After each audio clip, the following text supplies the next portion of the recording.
با سلام دوستان عزیز، اجرای محوطه سازی با سنگ لاشه دماوند قهوه‌ای و صورت برشی در گلاوند جاده وادون توسط پیمانکاری سنگ لاشه شریفی. گل‌های زیبا قشنگ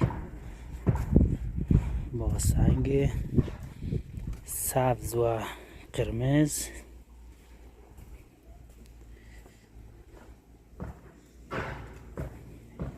اجرای پله با سنگ لاشه.